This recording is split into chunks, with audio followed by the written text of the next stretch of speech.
괴츠, 타소, 이피게니에, 프로메테우스, 마호메트, 클라비고, 스텔라, 판도라, 나우시카, 에피메니데스, 또한 파우스트. 조금 낯선 이름도 들어있겠지만 전부 인명입니다. 왜 이렇게 인명이 드라마 제목으로 들어갔을까? 소설 경우도 그렇죠. 젊은, 뒤에 슬픔이 붙기는 했습니다만 젊은 베르테르입니다. 그리고 빌헬 마이스터도 완전히 이름으로 그 방대한 책이 쓰여지고요. 왜 그렇게 했을까를 괴테를 읽는 동안 생각을 하는데, 정말 괴테 전체 작품을 이렇게 훑어보노라면 어마어마한 갤러리에 들어간 느낌이에요. 그것도 초상화 정도가 걸린 게 아니고 입상이 쫙 서 있는, 조각상이 쫙 서 있는 갤러리를 들어간 느낌이거든요. 이름을 내걸고 그 사람에 관한 작품을 한 권 쓴다는 것은 정말 어떤 인물 속으로 들어가 보는 거겠죠. 그래서 구성을 할 수도 있고 재구성을 할 수도 있는데, 그러니까 얼마나 그 인물 연구를 철저하게 했던가 이렇게 또 생각을 하다 보니까, 그런데 그 인물이 너무나 다양해요. 프로메테우스부터 마호메트까지 너무나 다양해서 얼마나 열려 있으면 이 모든 인물 속으로 절반쯤 들어갔다 다시 나왔겠나 싶고, 또 동시에 이 많은 다양한 인물들의 삶을 끝까지 가봤기 때문에 이 인물들 하나하나가 괴테의 구성 성분이 되지 않았을까, 이런 생각을 하게 됩니다. 여러 인생을 살 수는 없지만은 작품을 통해서 좀 다른 삶에 들어가 본다는 거는 엄청나게 이득인 것 같습니다. 우리는 사실 우리는이라고 해서 죄송해요. 저는 사실 저하고 너무 다르거나 하면 그냥 좀 거리를 두는 게 상식이잖아요. 근데 그 인물에 끝까지 들어가 본다는, 심지어 사기꾼도 있어요. 콥타라고 프랑스 혁명 시기에 목걸이 사건으로 마리 앙투아네트 비극이 시작이 됐죠. 그 사기를 친 사람을 작품으로 다룬 경우도 있어요. 어떻게 그렇게까지 들어가 봤을까? 그리고 맵스토펠레스는 정말 모델이라고 할 친구가 있어요. 그런 친구 없었더라면 파우스트의 맵스토펠레스를 그렇게 실감나게 쓸 수가 없어요. 맵스토펠레스는 너무나 매력적인 캐릭터잖아요. 사랑이 없어서 그렇지 옳은 말은 지가 다 하고 이런 뺀들뺀들한 인물입니다. 그 많은 사람들을 그렇듯 열린 시선으로 바라봤던 것 같거든요. 정말 그 작품 세계 자체가 인물 연구라는 생각이 듭니다. 1부에는 대표적인 작품을 4개를 들고요. 2부에는 이상하게 했습니다. 완성되지 않은 작품들을 골랐어요. 완성된 작품도 다 못 담으면서 왜 완성되지 않은 작품까지, 이렇게 생각할 수도 있지만, 왜 그 작품들을 시작을 했고 어떻게 진행을 했고 어떻게 다 못 썼고, 이런 것이 또한 굉장히 흥미로워가지고요. 파우스트는 제외하고, 이거 60년 썼으니까 제외할 수밖에 없습니다. 각 시기를 대표할 수 있는 작품 4편을 골라 묶었고요. 2부에는 맨 마지막에 축제극이 하나 붙어 있긴 합니다만 대부분 프라그먼트인 이런 완성되지 않은 드라마들을 골랐는데요. 그 자리값이 독특했어요. 프로메테우스와 마호메트는 질풍노도기 청년 시절에 시작되어 평생토록 이어진 괴테의 큰 관심사와 맞물려 있고요. 그 다음에 그리스 고전 중에 고전 오디세우스의 유랑의 어떤 변곡점에서 소재를 취한 나우시카는 오디세이아를 압축하려 한 시도입니다. 괴테의 표현입니다. 그래서 그 서양의 고전 중에 고전을 어떻게 보았는가, 이런 것도 흥미롭고, 판도라는 누군지 우리가 잘 아는데 제목이 판도라인데 판도라가 안 나와요. 판도라의 부재를 그리는 재미있는 작품입니다. 그런데 그게 나폴레옹 침공기에 그러니까 점령을 당해 있는 시기에 쓰였어요. 판도라는 모든 것을 받은 사람이지만 또한 모든 재능을 주는 사람이기도 한데 그 사람이 없어요. 그런 인물로 그렸고, 에피메니데스의 깨어남이라는 거는 나중에 마지막에 덧붙였는데, 요거는 나폴레옹의 그 압제를 벗어나서 해방이 돼서 하는 축제극이에요. 그래서 축제극이면 뭔지 그 굉장히 신나는 이야기가 나올 것 같은데, 이상하게 두 작품 다 격동기에, 그 현실적인 격동기에 유독 고전적 소재를 골라서 다룬 것도 재미있고, 그 해석이 남다른다는 것도 주목할 만했어요. 판도라를 쓰면서 판도라가 안 나오다니요. 이상하잖아요. 에피메니데스는 미리 말씀드리자면 현인입니다. 현인이면 현실에 대해서 한마디 해야죠. 한마디 못합니다. 그래서 그런 이야기들이에요. 모두 다 낯선 작품이기 때문에 대강 어떤 이야기인가 이런 말씀을 먼저 드리는데, 보통 괴츠라고 그냥 부르는데요. 정확하게 부르면 괴츠 폰 베를리히겐, 베를리히겐의 괴츠입니다. 그런데 수식어가 하나 더 붙어 있어요. 밑에 아이저른한 철손을 가지고 손 하나를 잃어버려서 철로 된 오른손을 쇠로 된 그런 인물인데요. 예, 중세의 인물입니다. 중세의 인물이어서 근사한 사진이 있거나 그렇지는 않습니다. 예, 그래서 이렇게도 누군가 그려보고 누군가 이렇게도 만들어보고, 이렇게 고향에서 저렇게밖에 못 만들었어요. 자기네 고향에다 어디다 붙여놓은 건데 영 시원찮고 써있는 말도 영 시원찮습니다. 번역이 이상할 정도로. 예, 어떤 얘기인가 하니, 괴테가 22살 때쯤 썼어요. 법학도 괴테입니다. 법학도니까 법에 대해서 관심이 있었겠지요. 그런데 젊은 법학도의 관심사가 두드러져 보이는 작품인데, 장면 변화가 56회나 돼요. 또 다른 판본에서는 59회예요. 연극 못합니다. 59회 무대를 언제 바꿔요? 그러니까 이게 질풍노도기의 아주 특징적인 그 작품이고, 어쩌면 요즘 영화처럼 찍는다면 가능할 것 같아요. 컷 해가면서 이런저런 장면이 막 들어가는. 그래서 질풍노도기 특징이 역력한 작품인데, 몽고안이 중세 기사인데요. 몽고안은 간단히 요약하자면 법보다는 주목권이, 독일어로 파우스트레히트라고 합니다. 파우스트란 단어가 보통 명사로는 주먹이에요. 주먹 권리, 좌우지간 힘세서 때려눕히고 이런 것이 횡행하던 시대고, 무엇보다 종교와 권력이 뒤엉키고 권모술수가 횡행하고 이런 어두운 중세를 산 기사인데요.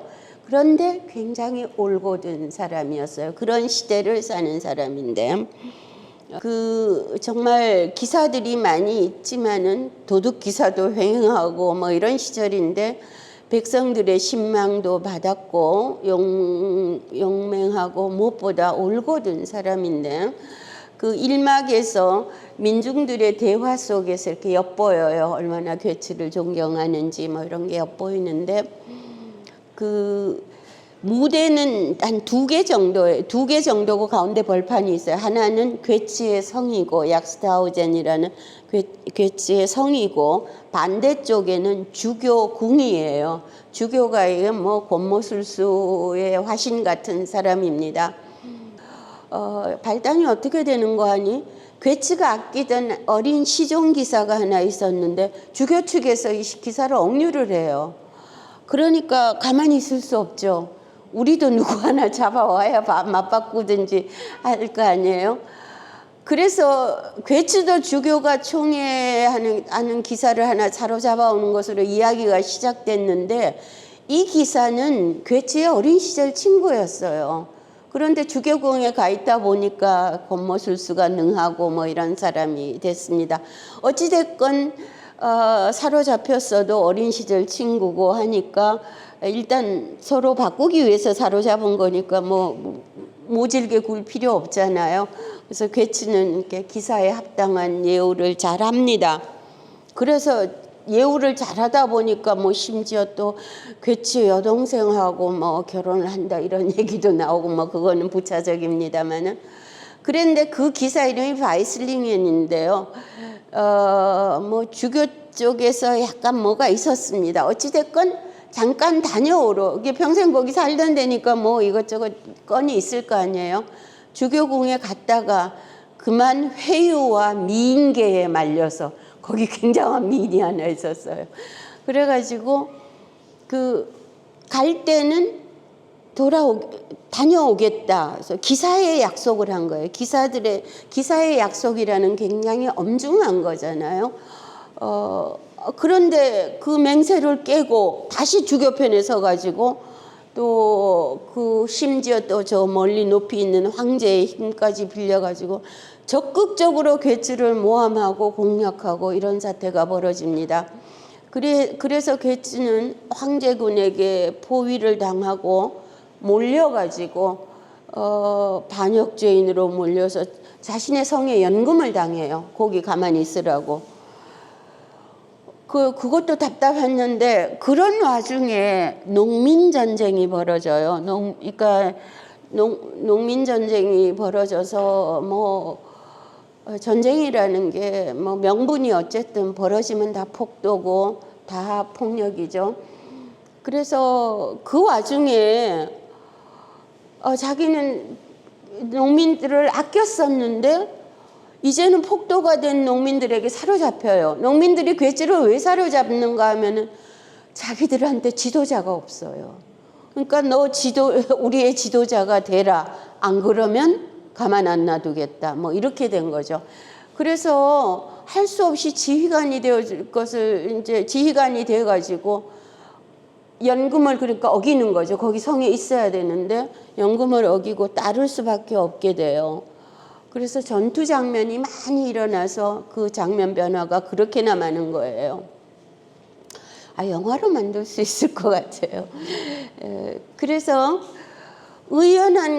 정말 그 의연한 괴치는 결국 감옥에서 죽고 사태를 그렇게 몰아간 장본인 바이슬링엔도 그 뭐 미인계로 꿰었던 여자한테 독살이 되는 이렇게 끝이 납니다.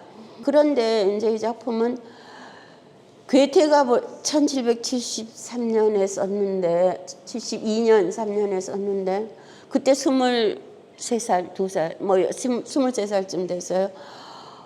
근데 그러면 그때가 1772년 그러면 지금부터 도무지 몇 년 전입니까? 벌써 까마득하잖아요.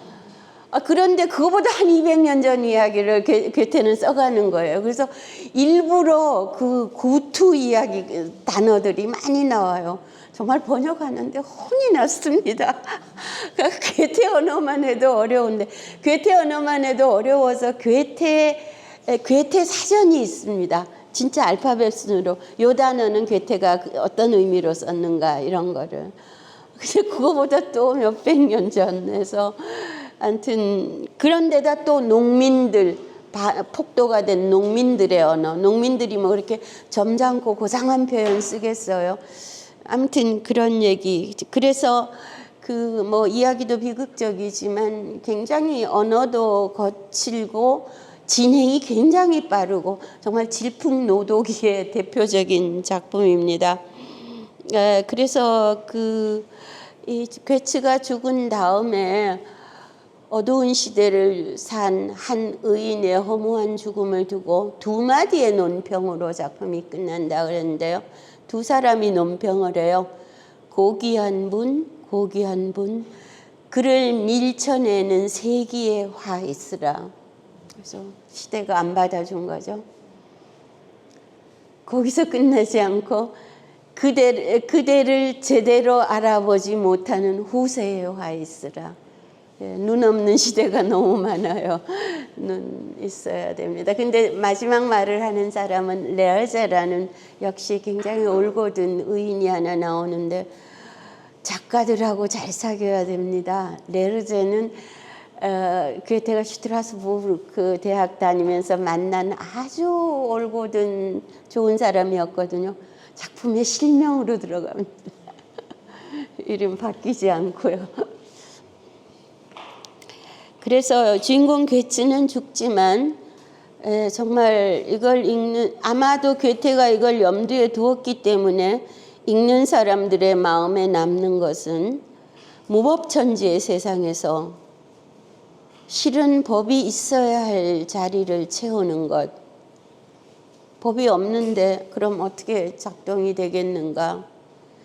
그것은 인간의 의연함, 올곧음이다라는 것을 독자가 느끼게 됩니다.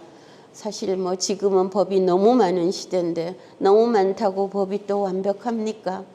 또 역시 이 많은 법도 인간의 이 의연함과 올곧음을 바탕으로 하지 않을 때는 뭐 무법천지하고 아주 많이 다르지는 않을 것 같아요. 예, 다음 작품은 타소인데요. 괴츠도 낯설었지만 타소도 조금 낯서실 것 같아요. 이 사진의 인물은 타소가 아니고 우르비노 공작이라는 사람인데 괴테네 집에 괴테네 거실 한복판에 이렇게 길다란 방 저 끝에 가장 잘 보이는 곳에 저 사람의 초상화가 있습니다. 실제로 뭐 이것저것 다른 사람들이 찾은 타소의 초상화들보다 이게 더 타소 작품에 가까워요. 괴테가 1775년에 26살로 바이마르에 도착했거든요. 잠깐 좀 있어 본다 하고 갔는데 82세 죽을 때까지 살았습니다.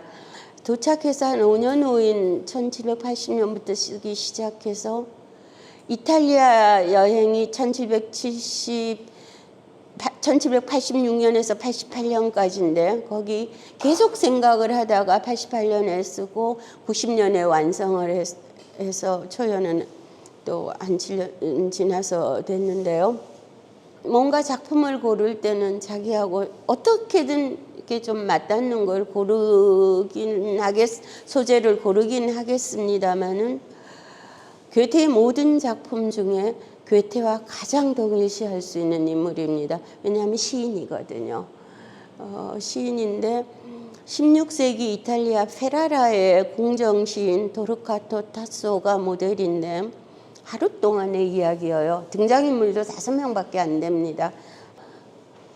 예, 타소라는 시인은 그때 해방된 예루살렘이라는 작품을 썼었는데 그게 그 당시에는 일리아드 오디세이보다 더 많이 읽혔대요. 그런 작품을 쓴 시인인데 그 당시 뭐 우리 많은 가문들이 예술을 후원하고 그래서 뭐 정말 대단한 미켈란젤로 이런 작가들이 뒷받침을 받아서 잘 그 예술가로서 훌륭하기도 했습니다마는 일단 그 궁정의 비호를 받아야 살아갈 수가 있는 상황이고 궁정에서는 왜 또 그 예술가들을 돌보는가 하면은 자기를 빛내주는 사람이기 때문에 돌보는데 그러나 귀족들 밑에서 궁정의 비호를 받으면서 지낸다는 거는 쉬운 일은 아닐 것 같아서요. 정치적인 인물이면 괜찮은데 섬세하고 민감한 시인의 경우 힘든 것 같아요. 그래서 타소는 궁정을 전전하다 정신병에 걸린 것으로 유명합니다. 그래서 좋은 당대를 휩쓰는 작품을 썼음에도 불구하고 정말 불행한 끝을 맺은 사람인데 어떻게 했는가 하면은 재능이 있는 섬세한 시인 타소와 매우 노련하고 현실적인 관료 안토니에 사이에서 촉발되는 미묘한 심리적 갈등이 사건 진행의 골격을 이루고 그것이 결국 한 재능 있는 시인의 파멸로 치닫는 그런 스토리인데요. 뭔가 하면 바로 예루살렘, 그 해방된 예루살렘이란 작품의 원고를 완성을 해서 모두 다 그 원고를 기다리는데 드디어 완성을 해서 왕에게 바치는 날의 이야기예요. 근데 또 타소는 그 왕의 동생을, 공주를 사랑해요. 그런데 그걸 드디어 바치니까 너무 좋아서 이제 월계관을 씌워줍니다. 월계관을 씌워주는데 그거를 이제 아주 노련하고 노회하고 유능하고 이런 안토니오라는 정치인이 보고는 질투가 생긴 거예요. 그래가지고 아무튼 촉발을 하고 폭발은 타소가 하고 당연히 그렇죠. 그런 과정인데 그래서 타소는 이제 여기를 좀 떠나서 딴 데로 로마로 가려고 가서 작품을 완성했지만은 그래도 조금 더 고쳐보려고 로마에 가서 평을 받아보고 고쳐보려고 그럴 생각을 하는데 그리고 그래서 온 거 좀 돌려달라고 요즘처럼 복사하는 시절이 아니잖아요. 근데 안 돌려줘요. 받은 건 받은 거다. 뭐 이런 것들이 합쳐져 가지고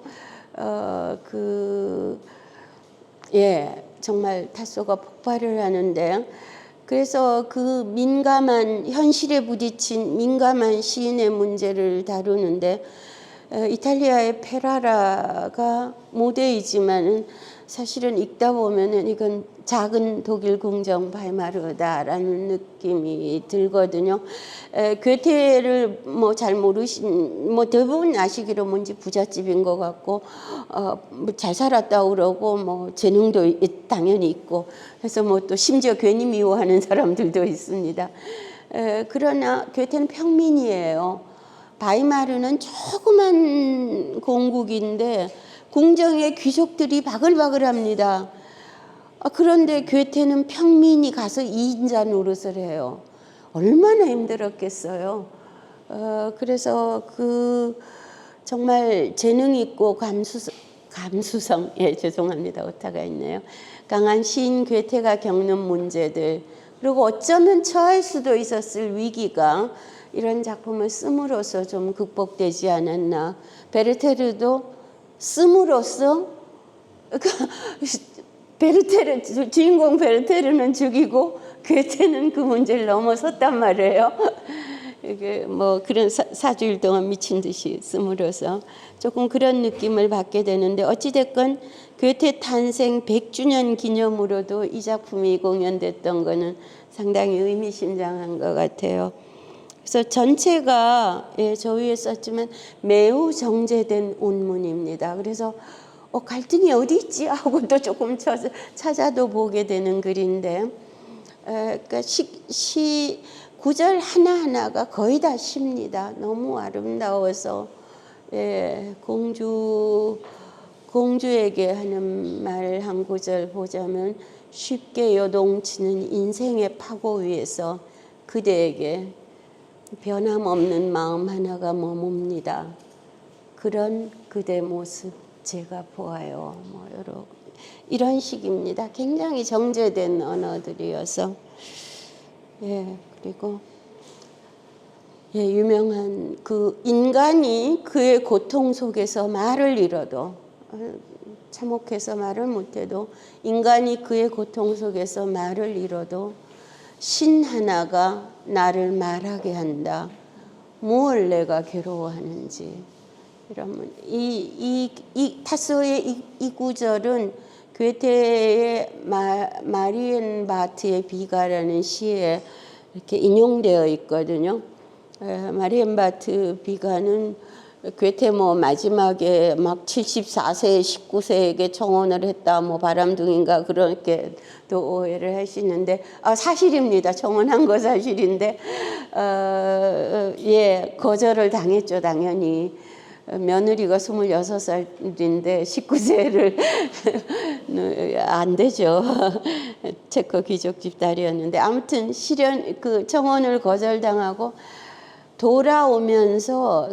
돌아오면서 지난해 다이어리 뒷장에다가 미친 듯이 글을 씁니다. 그게 마리안 바트의 비가인데요. 정말 좋은 시여서 그러니까 괴테가 74세에도 연애를 했다더라. 연애의 방점이 있는 게 아니고요. 아무 실속이 없었어요. 번번이 아무런 실속도 없고 너무 좋은 작품들이 남아서 이제 중요한 체험이 됐습니다. 그래서 이렇게 얘기하기도 하고, 예. 마지막 대사입니다. 예. 나 너를 두 팔로 끌어안는다. 이렇게 사공은 마침내 꽉 끌어잡지 저를 난파시킬 바위를.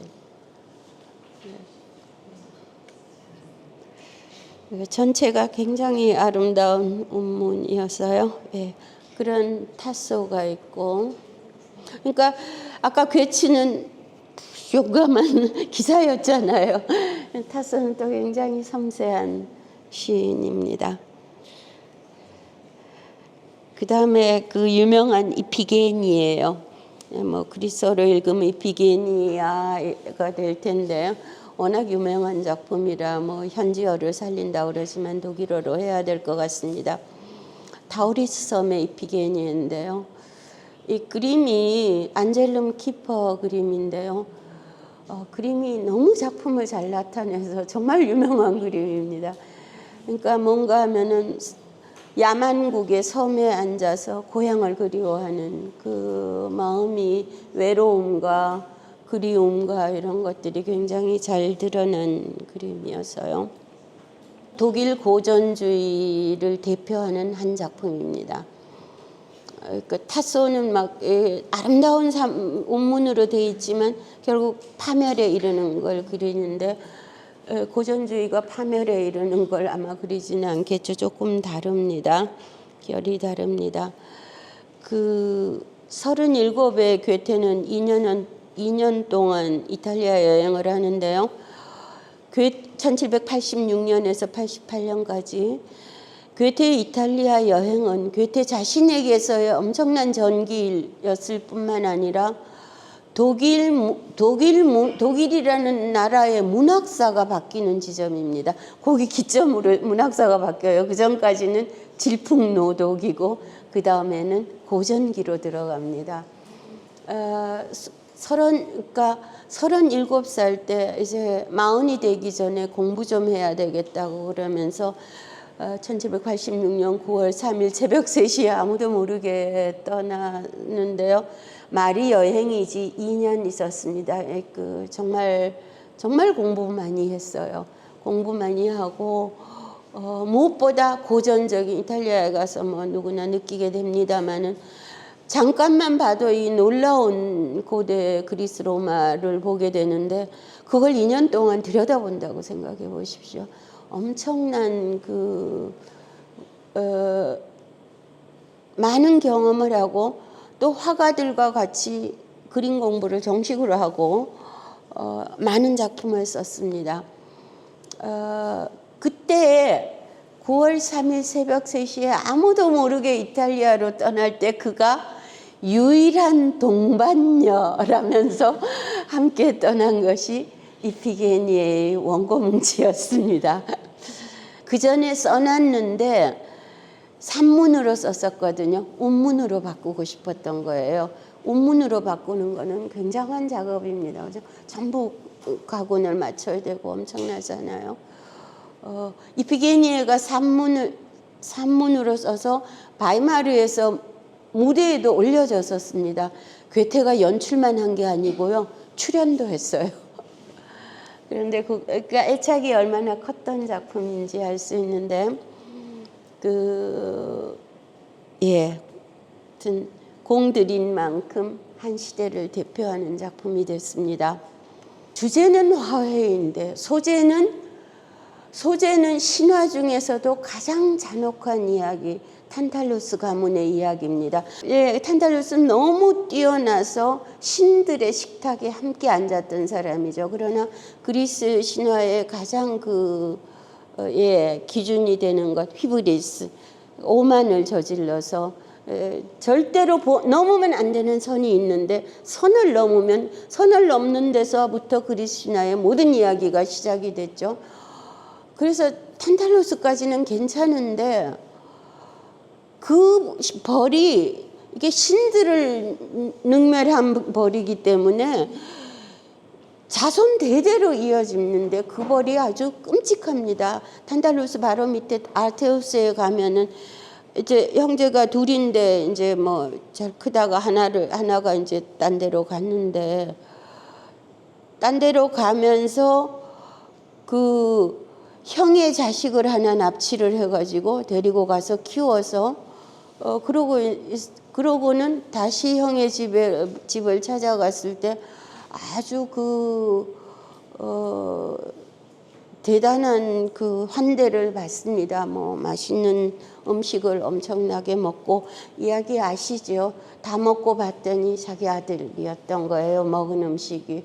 근데 뭐 그것도 또 모자라 가지고 막 놀라워하니까 막 아버지 앞에 그 음식이 된 나머지 대갈통을 던지고 뭐 엄청납니다. 아무튼 잔혹한 이야기가 이어져요. 이야기가 이어지다가 이제 우리가 또 잘 아는 다시 아가멤논까지 오게 되는데 그 괴테는 어디를 잡았는가 하면 아가멤논 이야기는 잘 아시죠? 트로이 원정을 가는 그리스군의 연합군의 대장입니다. 갔다 돌아왔는데 아내가 죽이죠. 돌아온 날. 아내가 죽인 이유는 표면적인 이야기는 트로이 가는 동안 폭풍을 잠재우려고 딸 이피게니에를 제물로 희생시켜서 그거를 원수를 갚겠다고 남편을 죽였다는 건데 뭐 다른 이유도 있겠죠. 남편 동생하고 바람 났잖아요. 아무튼 그랬는데 아들 오레스트는 아버지의 원수를 갚는다고 어머니를 또 죽이는 뭐 이런 이야기가 끝없이 이어지는 판인데 신화에서는 거기까지는 우리가 너무 잘 아는 이야기고요. 그 후에는 이제 그 복수의 여신들의 추적으로 광증에 시달리면서 그래도 가문에 내려진 저주를 풀어보려는 오레스트의 행적에다 운명의 무게를 무겁게 얹어 조명한 것이 에우리피데스의 이피게니아입니다. 거기까지가 전사예요. 그러니까 거기까지가 유럽에 있어 온 일인데 괴테는 어디를 잡는가 하면은 이피게니에를 제물로 드렸는데 그때 이피게니에가 죽지 않고 다이아나 여신이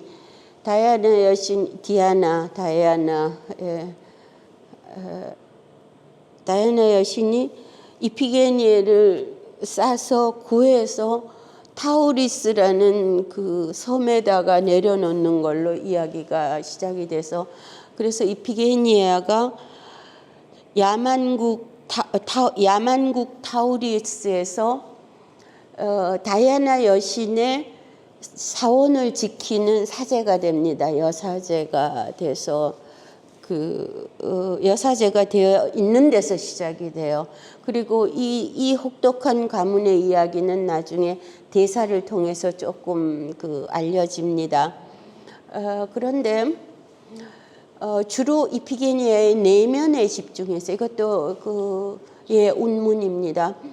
제물이 되었던 이피게니아는 죽지 않고 다이아나 여신의 호의로 구출되어서 타우리스라는 먼 야만국의 외로운 바닷가에서 그 신전을 지키는 여사제로 등장한다. 그녀는 그곳의 야만적 풍습 한 가지를 그치게 할 수 있었다. 어떤 야만국인가 하면은 해안에 와닿는 모든 이방인을 인신공양 제물로 바치는 곳이었어요. 그 야만적인 습속을 이제 타파할 수 있었어요. 그러니까 이미 그것 하나에서도 드러나지만은 자기 운명을 알잖아요. 운명에 대한 성찰, 고향에 대한 절절한 그리움, 무엇보다 그녀의 부드럽고 고결한 성품이 굉장히 강하게 부각되어 있어요. 전체적으로. 그러니까 고결할 수만은 있는데 그게 부드럽게 고결해요. 그리고 신관으로서 자기의 의무를 다하려고 애를 쓰고, 이런 사람이 무슨 술수 쓰고 그런 거 못하겠죠.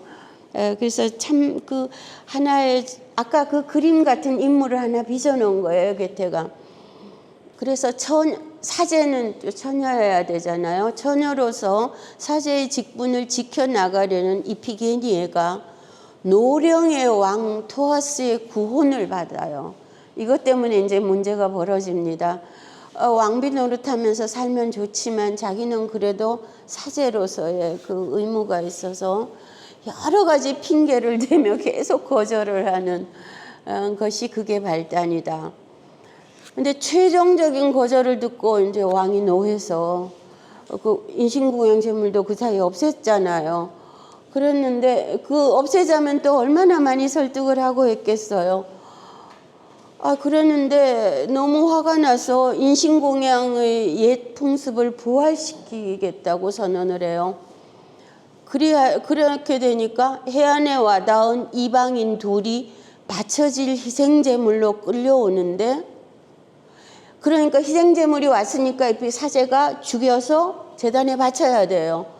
이피게니에가 자기 손으로 희생시켜야 하는 그 이방인들이 바로 거의 광인이 된 동생 오레스트와 그 절친 필라데스이다. 필라테스 아니고요, 필라데스입니다. 네, 요새 필라테스가 생겨서. 그런데 필라데스는 우정의 대명사처럼 쓰이는 인물입니다. 그 오레스트가 컸던 유모의 아들인데 서로 형제처럼 크고 정말 다정한 친구의 대명사예요. 그래서 그 누이를 데려오면 가문의 저주가 풀린다는 아폴로의 신탁에 따라 아폴로의 누이 다이아나 여신의 신상을 훔쳐가려고 거기까지 온 거예요. 그러니까 풀어야 되잖아요, 가문에 내린 저주를. 그랬더니 신탁이 아폴로 신전에서 신탁이 누이를 데려오면은 풀린다. 그래서 아폴로의 누이 다이아나 여신의 신상을 이제 가지러 그 먼 야만국으로 왔는데 이제 지금 제물이 돼야 돼요. 이피게니에는 극적으로 상봉한 아우를 자기 손으로 희생제물로 바쳐야 하는 처지가 된다. 그래서 이제 고민이 얼마나 많았겠습니까? 그렇다고 또 왕하고 결혼하려니까 또 자기의 사제로서의 의무가 있고 뭐 이런 그 복잡한 처지가 돼요. 그런데 신탁의 누이를 나중에 생각을 해보니까 누이를 데려오면 했는데 당연히 아폴로의 누이 다이아나라고 생각을 했는데 그게 아니고 극 진행을 하다 보니까 실은 오레스트의 누이 이피게니에를 뜻한 것임을 깨닫게 돼요. 깨닫게 돼서 그러니까 이제 둘이서 돌아가기만 하면 되잖아요. 그러니까 바닷가인데 남몰래 탈출을 해서 도망하고 살았다. 행복하게 살았다. 저주가 풀렸다 하면 끝이잖아요. 그렇게 하지 않습니다. 이 이피게니에 참 고상한 꼴통이에요.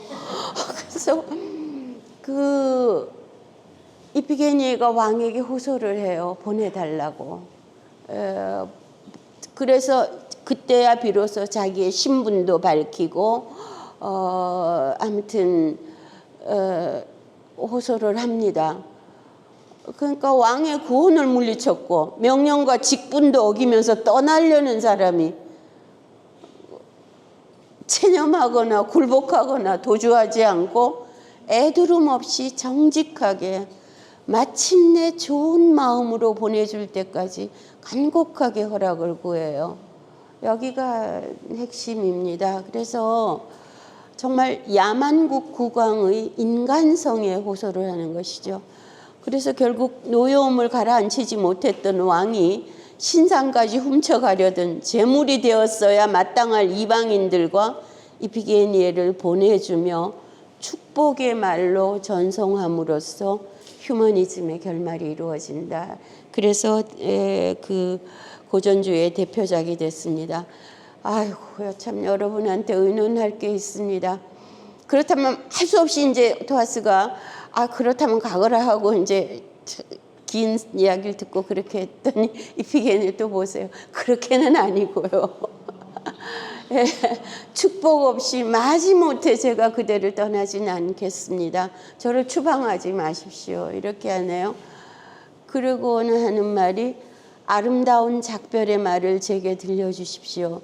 그러면 바람이 돛을 보다 더 부드럽게 부풀릴 겁니다. 좀 더 어루만지며 좀 더 온화하게 제가 고쳤습니다. 좀 더 온화하게 흐를 겁니다. 떠나는 이의 눈에 눈물이. 저 인사말 때문입니다. 안녕히 잘 지내십시오 하고 인사를 하고 가거든요. 그러니까 왕이 드디어 안녕히 잘 가거라 이렇게 인사를 해요. 근데 지금 고민이 많습니다. 뭔가 하면은 헤어질 때 보통 인사는 뭐 독일어 조금 아시는 분들은 아십니다. Auf Wiedersehen 하고 이제 안녕 또 봐, Auf Wiedersehen 또 봐예요. 그런데 레베볼이라는 인사는 이건 좀 비장하게 좀 헤어질 때 쓰는 말입니다. 잘 지내길, 잘 지내길 갖고도 약해요. 그래서 수십 년 고민을 했습니다. 지금 당장이 아니고 아직도 최종 결판이 안 났어요. 혹시 요즘 벌써 몇 년 전부터 많이 보이는 니마 그 강을 건너지 마오에 나오는 안녕히 잘 가시게 하면 참 좋겠는데 근데 이게 또 잘 살거라라는 느낌도 좀 들어가야 이게 최종 표현인데 그러니까 둘 다 안녕히 잘 지내십시오, 안녕히 잘 지내거라 그냥 레베볼이에요. 이걸 어찌 번역해야 될지. 1교는 초교는 봤거든요. 아직 재교, 3교를 볼 기회가 있습니다. 의견 주십시오. 정말 어찌했으면 좋겠습니까? 안녕히 잘 지내십시오는 괜찮죠. 근데 이것도 안녕히 가는데 안녕히 잘 지내거라는 좀 이상하고 잘 살거라도 이상. 안녕히 잘 가거라.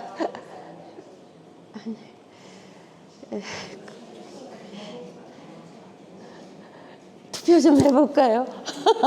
1, 2, 3. 저 좀 도와주십시오. 1에 투표하실 분 손 들어주십시오. 없네요. 2. 안녕히 잘 가거라. 한 분 있어요? 안녕히 잘 살거라. 거기가 맞네요. 고맙습니다. 참고하겠습니다. 참. 왕은 노왕이죠. 그렇죠. 잘 살거라. 그렇죠. 그죠. 안녕히 잘 살거라. 떠나보낼 때요. 그죠. 안녕히 잘 살거라. 고맙습니다. 여기서는 행복이라는 단어가 지금 등장합니다. 그렇긴 한데 너무 튀어가지고 행복. 나중에라도 꼭 의견 주십시오. 아무튼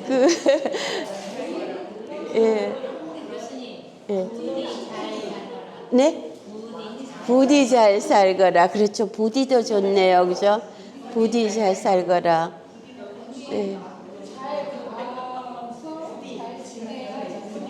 그렇죠.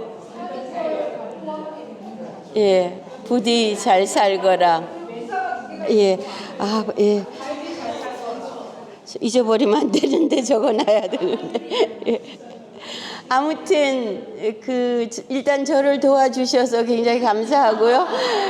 그 다음에는 이겁니다. 또 문학의 언어라는 것이 이 한 단어요. 여기에 정말 고전주의 무게가 거의 다 실렸다고 해도 과장이 아니에요. 그냥 잘가 아니고 레베볼 부디 잘 살거라. 여기에 그렇게 뭐 굉장한 말을 길게 해야 이게 힘이 있는 게 아니거든요. 요 한마디에. 그래서 작품은, 전체 작품은 그 한마디에 힘을 싣는 설득력을 구축해가는 과정이고, 전체가 모든 갈등을 푸는 화해를 이루어냄으로써 운명의 저주까지 끊는 한 여성의 부드러운 고결함의 부각이다. 이렇게 요약이 되겠습니다. 그럼으로써 한 시대를 대표할 만한 작품이 만들어졌다. 그 다음에 에그몬트인데요. 지가 왜 저기 떨어져 있어요? 아, 깜짝이야. 아니, 걔가 왜 거기 떨어졌어요? 에그몬트, 지가 왜 거기 가서 떨어져? 어디 미끄러웠나 봐요, 엠자가. 예, 어떻게 일부러 이렇게 할 수도 없는데. 저는 가끔씩 막 일하다 보면은 뭔지 이게 기계가 하는 게 아니고 뭔가 이게 뭐 영이 있는 것 같아요. 예, 에그몬트는 누군가 하면은, 무슨 작품인가 하면은 1775년이라는 건 26살 괴테가 바이마르에 도착한 때입니다. 75년 가을에 집필을 시작해서 도착하기 직전부터 조금 생각했던 것 같아요. 그래서 한 5년 동안 한 4막까지 열심히 썼는데, 이탈리아에서 1786년에서 88년 사이에 최종적으로 끝내서 87년 7월에 4막을 완전 최종적으로 끝내고, 87년 8월에 5막을 끝내고 9월 5일에 탈고를 하도 끌어가지고 기록이 많습니다. 그래서 1787년 9월 5일에야 끝냈는데 12년이네요. 그런데 쉴러는 네덜란드 독립사, 쉴러는 근본에서 극작가이고 역사 연구가입니다. 괴테하고 쉴러는 서로 성향이 너무 달라서 만년에야 겨우 만났어요. 그러나 괴테는 쉴러의 재능을 인정을 했고 해서 쉴러가 예나 대학 역사 교수로 부임하는 데 큰 역할을 했습니다. 예나 대학이 괴테의 관할이었거든요. 그런데 쉴러는 정말 역사 관심이 많아서 네덜란드 독립사라는 논문을 썼고, 네덜란드가 스페인, 에스파냐에 종속되어 있어 합스부르크가가 다스리던 당시에 스페인에 종속돼서 총독이 와 있는 그런 상황이었습니다. 네덜란드 독립사를 썼고 비극 돈카를로스를 썼는데, 돈카를로스는 쉴러에게서 굉장히 중요한 작품입니다. 돈카를로스는 누군가 하면 펠리페 2세의 아들인데, 어마어마한 스페인 왕의 아들인데, 왕가들 이상해요. 프랑스 왕녀하고 자기가 결혼하기로 약혼이 다 됐거든요. 근데 갑자기 아버지가 자기 약혼녀하고 결혼해버려요.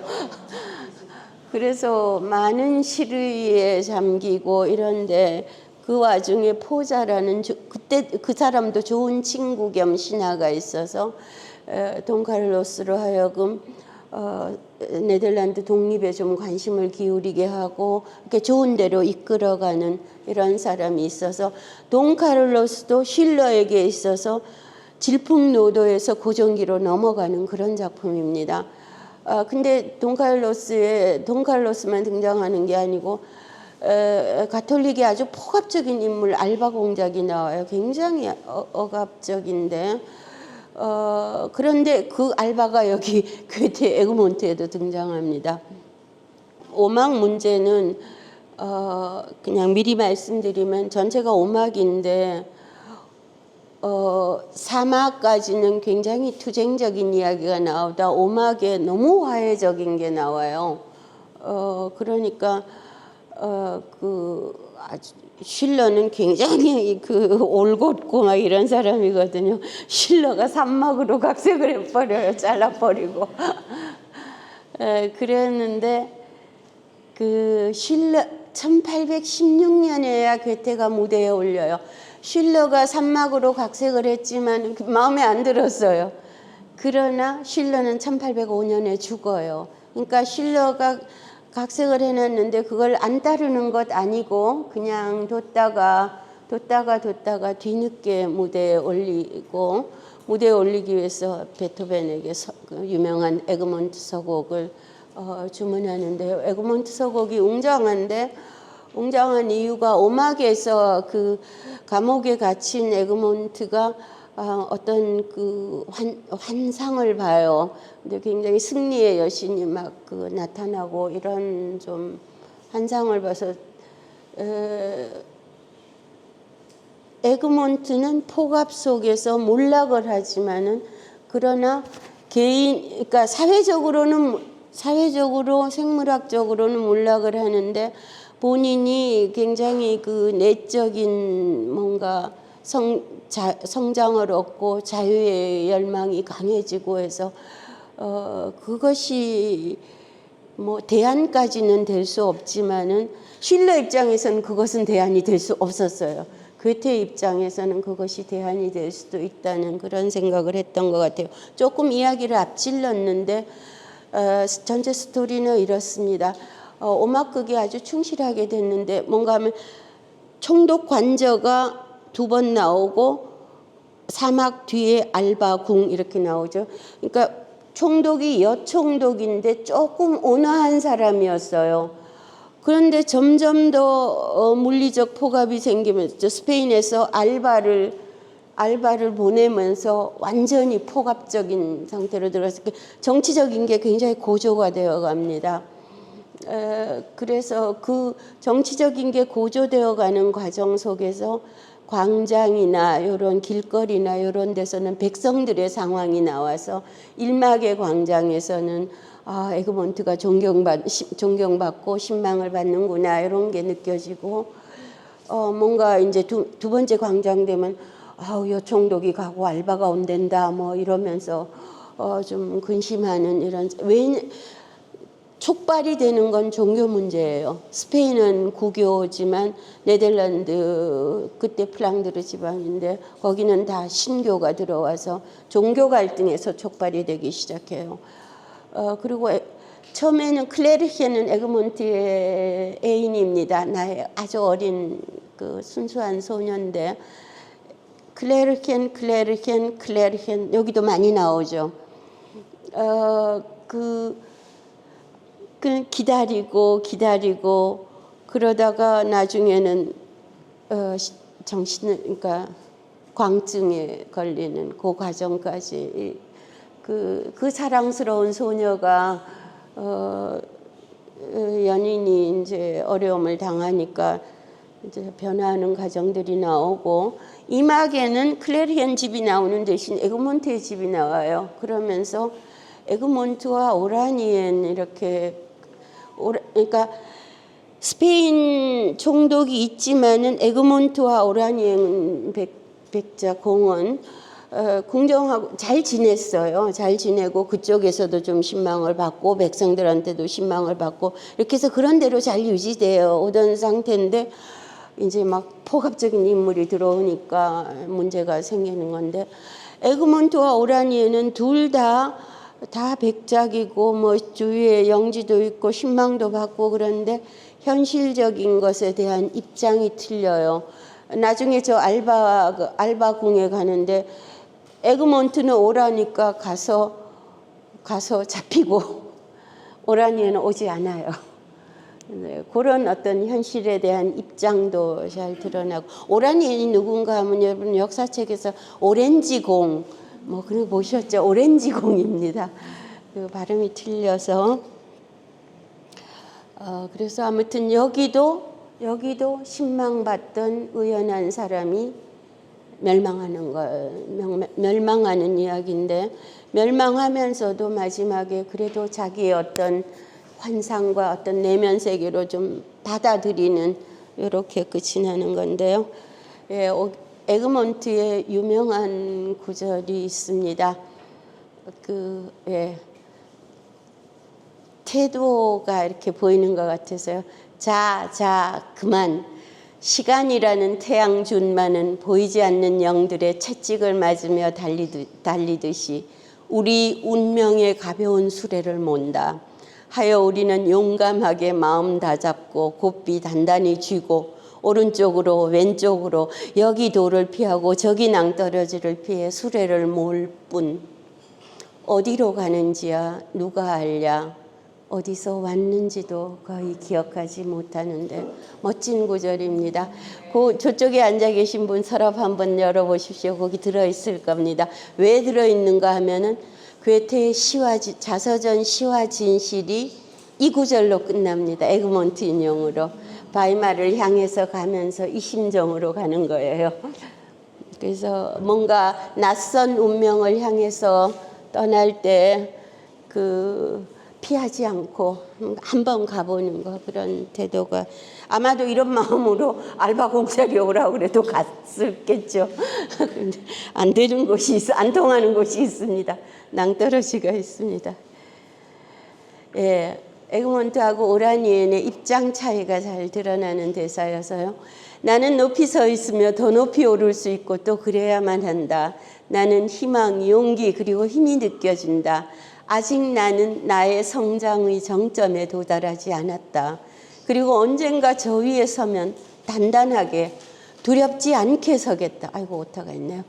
내가 떨어져야 한다면 한 번의 천둥이, 한 차례 폭풍이, 실로 스스로 잘못 디딘 한 걸음조차도 나를 아래로 10년 속으로 내동댕이 치리. 거기서 나는 수천 명과 함께 누워 있으리. 이런 나아가는 사람의 이야기가 있고, 오라니에는 이렇게 얘기하네요. 에그몬트, 나는 여러 해를 두고 우리의 모든 상태를 심중에 담고 있습니다. 늘 장기판을 내려다보듯이 서서 적수의 어떤 행마 하나도 무의미하다고 여기지 않았지요. 나는 모든 파당의 신념들과 충고들을 잘 헤아리는 것을 제후의 책무로, 직업으로 여깁니다. 이렇게 얘기를 하네요. 현실적인 사람하고 조금 다른 사람입니다. 그 다음 프로메테우스인데요. 프로메테우스는 우리 잘 압니다. 불을 만들어서 전해준 신이라고 그러죠. 프로메테우스에 대한 괴테의 정말 집념이 오래입니다. 평생을 두고 4차례 시도를 해요. 괴테 1749년생입니다. 20살 조금 넘어서부터 했는데 시 프로메테우스가 있고요. 그 다음에 지금 드라마에 들어갈 미완성 드라마 프로메테우스가 있고, 그거보다 조금 늦고 거의 같은 시기에 했었고, 그 다음에 미완성 드라마 판도라에서 프로메테우스와 에피메테우스가 중심인물입니다. 또 나오죠. 그리고 오랫동안 쓰려고 그랬어요. 해방된 프로메테우스 간이 쪼이는 거 이런 얘기 많이 있잖아요. 코카사스에서. 해방된 프로메테우스를 1795년경부터, 그러니까 이때 나이 상당히 들었는데 오랫동안 집필 계획에 있었으나 끝내 쓰지 못했습니다. 프로메테우스 해방이 못 됐나 봐요. 해방되게 쓰려니까 잘 안 된 것 같습니다. 아직도 코카사스에 매여 있는지 모르겠습니다. 시 프로메테우스를 봐야 되는데요. 시 프로메테우스는 정말 질풍노도기가, 슈토분트랑 질풍노도기가 무엇인지를 시 한 편으로 보여주는 시입니다. 그런데 길어요. 읽어도 되겠어요? 지루하실 것 같아서. 네. 프로메테우스. 너의 하늘은 덮으라 제우스여 구름 한 개로, 그리고 엉겅퀴 목을 똑똑 따는 소년처럼 참나무와 산언덕과 겨루어보라. 하지만 내 땅은 그대로 두라. 네가 지어주지 않은 내 오두막은 그대로 두라. 그 불로 하여 내가 나를 시샘하는 나의 화덕도 그대로 두라. 태양 아래서 너희 신들보다 더 초라한 일을 나는 알지 못한다. 너희는 권위의 명맥을 동량과 기도의 입김으로 근근히 이어가고 있다. 그러니 어린아이들과 거지들, 희망에 가득 찬 바보들이 없었더라면 굶주렸을 것을. 내 어린아이였을 적에 들고 나는 것을 몰랐을 적에 나의 길 잃은 눈을 태양으로 향하였다. 마치 그 너머에 있기라도 한 듯이 내 탄식을 들어줄 귀 하나, 내 마음 같은 마음 하나, 억눌린 자들을 가엾이 여기는 마음 하나 있기라도 한 듯이. 거인들의 오만에 맞서 나를 도와준 자 누가 있었던가? 죽음으로부터 노예 상태로부터 나를 구해준 자 누가 있었던가? 내가 모든 것을 스스로 완성하지 않았더냐? 성스럽게 불타는 가슴이여, 젊고 선한 너는 불타지 않았더냐? 기만당한 채 저 높은 곳에서 잠자는 이에게 구원해 준 데 감사까지 하며 나더러 널 존경하라고? 뭐 때문에? 그 어떤 짐에 눌린 자의 고통을 내가 덜어준 적이 있더냐? 그 어떤 불안에 떠는 자의 눈물을 내가 씻어준 적이 있더냐? 나를 단련시켜 남자로 만들어준 건 전능한 시간이 아니었던가? 나의 주인이자 너의 주인인 영원한 운명 아니었던가? 너 혹시 착각하는가? 소년의 아침 활짝 핀 꽃꿈들이 무르익지 않았다 하여 내가 삶을 증오하고 황야로 도망치리라고? 나 여기에 앉아 내 모습에 따라 인간을 빚노니 이족 속 나를 닮아 괴로워하고 울고 즐기고 기뻐하고 그리고 너를 아랑곳하지 않으리 나처럼. 엄청난 시죠, 그죠? 그래서 이런 그냥 불을 준 사람이고 뭐 나중에 벌을 받는 사람인데 그때는 뭘 부각시켰는가 하면은 일단 뭔가 반항을 하지요. 반항한데 반항으로 끝내지 않고 마지막에 나 여기에 앉아 내 모습에 따라 인간을 빚노니 창조를 해요. 그런데 그 인간의 그 희로애락을 정리하죠. 인간이 뭔가 하면 괴로워하고 울고 즐기고 기뻐하고 그리고 너를 아랑곳하지 않으리 나처럼 독립된 희노애락을 아는 이런 인간들 얘기를 씁니다. 그리고 중간에 운명이란 말, 시간이란 말이 나오는데요. 조금 낯설 수도 있는데요. 이따도 나오겠습니다마는 신화의 가장 중요한 점은 그렇죠. 인간은 죽는 사람들이에요. 죽는 존재에서 필멸의 존재입니다. 독일어로 슈테아플리켄입니다. 신들은 불멸의 존재죠. 그런데 그것이 불멸의 존재이기 때문에 시간에 매이지 않아요.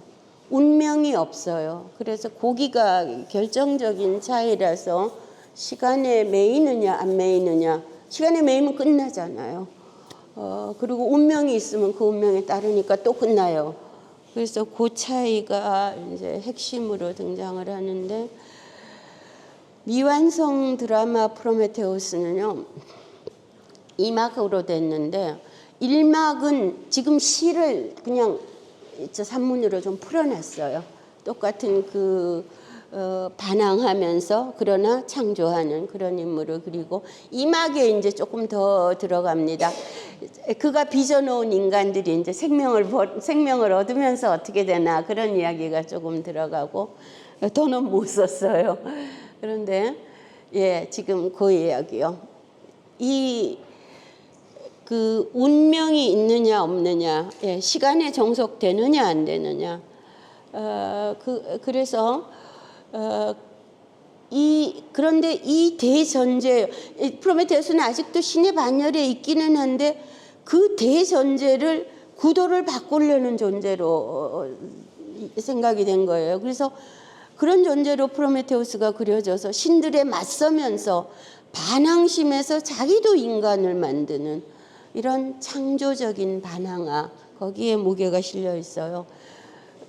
그래서 이 막에서는 이제 프로메테우스에 의해 진흙으로 빚어진 인간들이 미네르바의 도움으로 생명을 얻고 이 첫 인간들 가운데서 이제 처음 생겨났어요, 인간들이.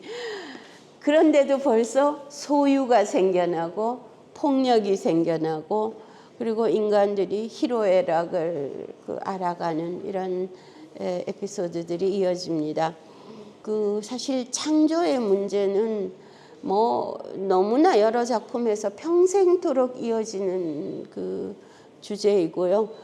이 시전집에는 예술가 시편이 따로 있습니다. 예술에 대한 많은 성찰들이 담겨 있고 극형식으로도 시극 형식으로도 있고 그래서 뭐 예술가 그러니까 시를 다룰 때는 시가 뭔가 예술이 뭔가 이런 얘기 많이 하지만은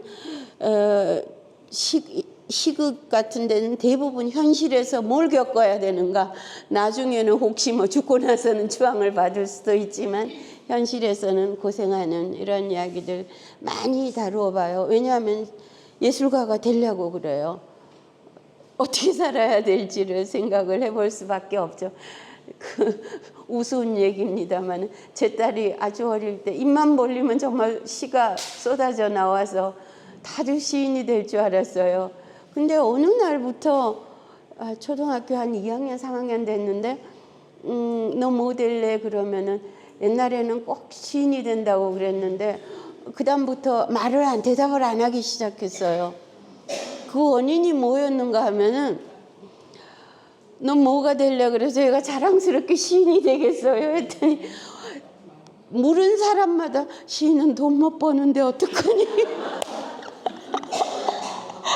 그래갖고 정말로 애가 글을 잘 썼거든요. 너무나 글이 좋아서 제가 막 다 받아 적어놓고 그랬는데 아주 초장에 깨져 버렸습니다. 예, 웃으려고 하는 얘기지만은 정말 예술가가 되겠다고 할 때 가장 바로 부딪히는 거는 현실 문제라 그런 것들이 많이 작품화되고요. 예, 그 다음은 마호멧인데요. 난데없이 시 마호멧이 있고요. 지금 요 프로메테우스하고 비슷하나 그러나 좀 온화한 방향으로 가는 시입니다. 역시 질풍노도기의 대표 시이고 그다음에 미완성 단편 마호멧이 있고 이 마호멧에 대한 관심은 뭐 끝까지 가서 생애 끝까지 가서 서동시집도 마호멧을 빼놓고는 또 생각하기 어렵고요. 예. 절대적인 기독교 시대였습니다. 괴테가 산 것은. 근데 이렇게 마호멧을 이상하잖아요. 무신론자라는 것만으로도 어마어마하게 비난을 받던 시대입니다. 그런데 마호멧이라니요. 근데 젊어서부터요. 관심이 커서 스스로 코란을 수차례 읽었고 몇몇 장은 직접 번역도 오타가 떠있네요. 번역도 하면서 그 이후로도 지속되었다. 그래서 지금 이 드라마 단편 프라그멘트의 마호멧은 첫 부분은 마호메드의 모놀로그로 시작되는 찬가 형식에서 마호멧이 이제 느끼는 자연에서 느끼는 신의 이 신성을 느끼는 그런 것이 있는데 그거 어디서 왔는가 하면 자기가 직접 번역해 본 코란 6장의 아이디어를 갖다가 거기에 기반하고 있어요. 그래서 아무튼 이슬람 창시자에 대한 청년 괴테의 주목은 만년의 괴테에게서 주옥 같은 시편들과 방대한 오리엔트론을 담아 이슬람 세계를 서구에 열어주는 서동시집이라는 대작으로까지 이어진다. 정말 놀란 거는 제가 자주 하는 얘기입니다만 종교에 대한 괴테의 생각입니다. 종교라는 것이 사실 부드러운 것 같지만 가장 굳은 거잖아요. 반드시 믿어야 되고 여기서 어긋나면 큰일 나요. 이게 종교입니다. 근데 괴테는 본인이 똑똑하게 써놨어요. 자연과학자로서 나는 범신론자이고 자연과학을 그냥 분석해서 한 게 아니고 저기에 다 신이 깃들어 있다고 생각을 하면서 자연과학을 한 거예요. 그 다음에 시인으로서의 나는 다신론자이고 이슬람 좀 마호멧도 중요하고 이슬람 중요해서 이슬람에 대한 괴테의 논평도 유명해서 제가 자주 인용합니다. 이슬람이란 단어는 신의 귀의를 뜻하는데 그렇다면 우리 모두 이슬람 속에서 살고 죽는다 이렇게까지 얘기를 하는 사람이거든요. 근데 괴테 자신은 독실한 유일신론자입니다. 어떻게 이 종교에 대한 태도가 유연하게 상황에 따라서 이렇게 가는지 정말 이렇게 열린 사람을 제가 본 적이 없습니다. 드라마 마호멧은 첫 장면인데요. 이렇게 얘기를 합니다.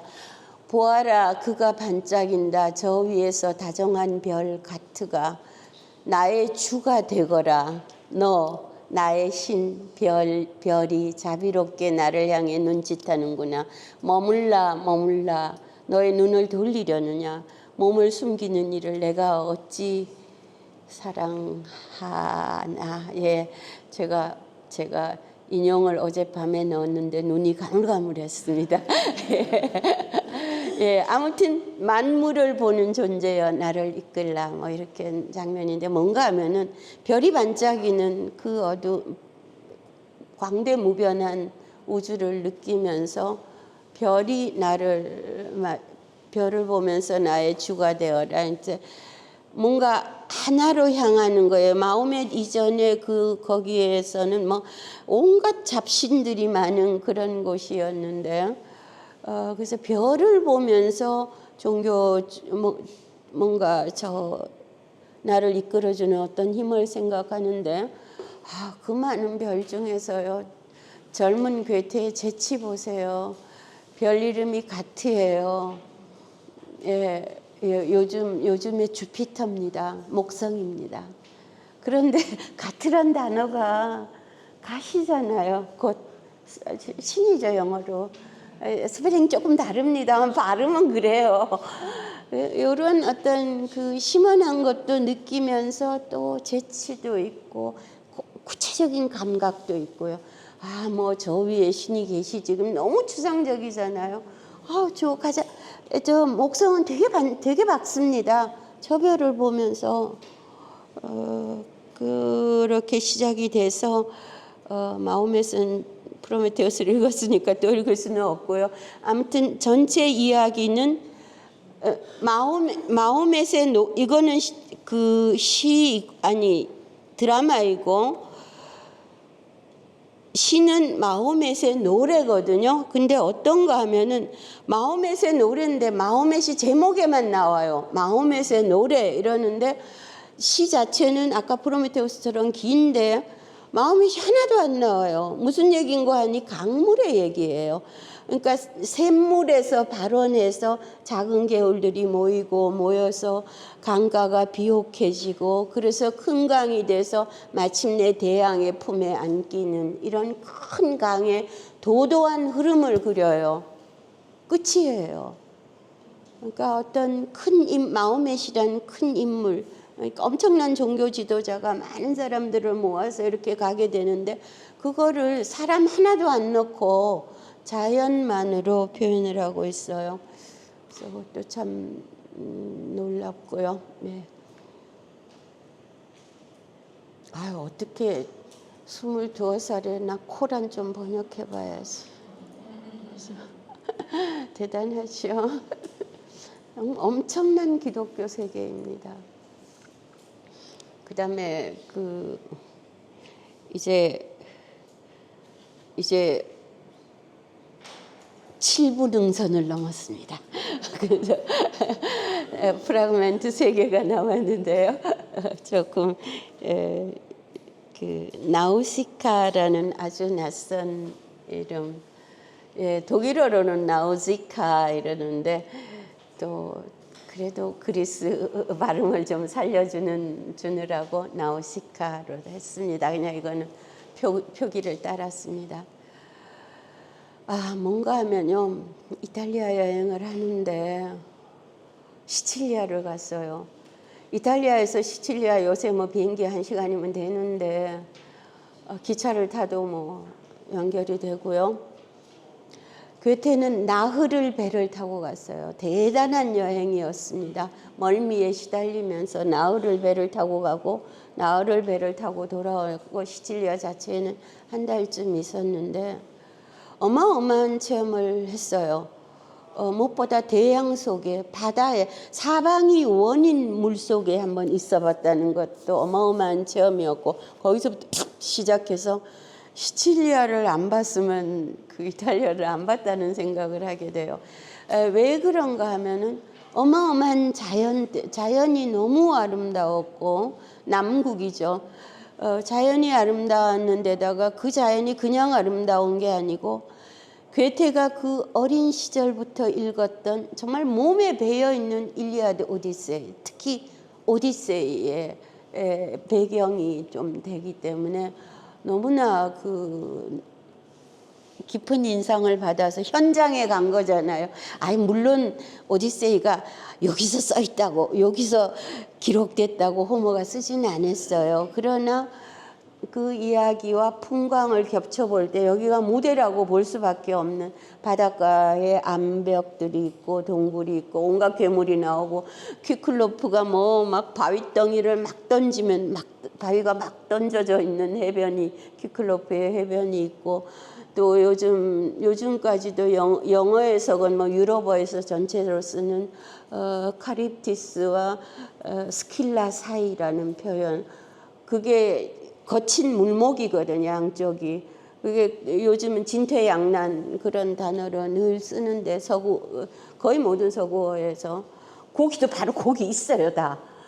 그러니까 정말 여기서 오디세이아가 여기를 배경으로 했다는 적어도 풍랑에 휘말려서 다니는 동안은 그래서 저기 시칠리아에 닿아서 제일 먼저 하는 일이 하나가 그 풍광을 보면서 달려가가지고 오디세이를 다시 사요. 뭐 여행하는데 오디세이를 들고 오진 않았잖아요. 그래갖고 자기 친구한테 번역해서 들려주려고. 그 시칠리아에 뭐 독일어로 오디세이가 있겠습니까? 그래서 사게 되는데 그래서 아주 상세한 구상을 해요. 그런데 정말 조금밖에 못 썼습니다. 그러나 구상은 상세하게 남겨놨어요. 나우시카가 어떤 인물인가 하면은 오디세이아 6, 8권에 등장하는 인물인데 오디세이아의 변곡점입니다. 온갖 풍랑에 시달리고 온갖 시련을 겪던 오디세우스가 난파를 당해서 해변에 그냥 나뭇잎처럼 쓸려와 있는 장면이에요. 그래서 그 스케리합니다. 저 오타는 파이아케아는 그래서 지금도 어떤 이상향처럼 그려지는데 그곳 왕의 딸이에요. 빨래를 하러 옛날에 다 정숙한 여성들이 하는 중요한 일은 길쌈과 빨래입니다. 오디세우스 아내는 열심히 길쌈을 하면서 남편을 기다리죠. 나우시카는 빨래를 하러 바닷가에 닿는 강가로 가요. 빨래를 소금물에는 못하니까. 그러면서 빨래 놀이를 하러 정말 가는 거예요. 그래서 일을 끝낸 후 즐겁게 공놀이를 하는데 그 목소리에 이제 오디세우스가 깨어나는데 근데 뭐 오디세우스 잘난 사람이겠죠. 좀 마음에 들어요. 그런데 뭐 거의 벌거숭이로 발견이 됐는데 그 사이에 빨래 하니까 그 남국에서는 빨래도 버쩍버쩍 마릅니다. 그래서 좋은 옷을 입히니까 아주 더 빛나는 사람이 돼요. 그래서 집으로 돌아오는데 수레에 2인용이 타는 수레인데 빨래를 뒤에 싣고 공주가 여기 앉고 정말 마음에 들면 옆에 앉혀서 돌아올 수 있을 텐데 그러면 또 이목이 좀 문제가 되잖아요. 그래서 뒤에 신하처럼 따라오게 합니다. 도시 외곽까지. 그 다음부터는 자기가 찾아오게 하고 굉장히 슬기로운 여자로 보여요. 그러나 다시 얘기 나오겠지만 조연입니다. 오디세우스는 중요한 뭐 운명에 시달리 이런 굉장히 귀인 아니에요.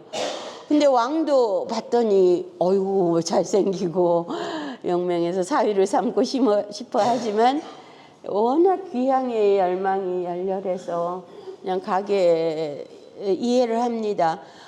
그런데 사위를 삼고 싶어 하는데 거절을 하는 사람을 엄청 환대를 해요. 그래서 잔치도 베풀어주고 경기도 베풀고 잔치를 하면서 이야기를 나누는 가운데 오디세이의 그 사이에 모험담이 쫙 펼쳐집니다. 그리고 경기를 하면서 오디세우스의 용맹함이 또 한껏 드러나고 그래서 아무튼 큰 환대를 하고 많은 선물을 받고 그리고 왕이 마련해 준 배로 고향 이타카로 돌아간다는 이야기거든요. 정말 터닝 포인트인데요. 이 정말 손님을 환대하고 따뜻하고 이런 사람들이 사는 곳 여기 파야케아가 사실 그 유럽 문학에서는 최초의 유토피아의 묘사로 이야기가 됩니다.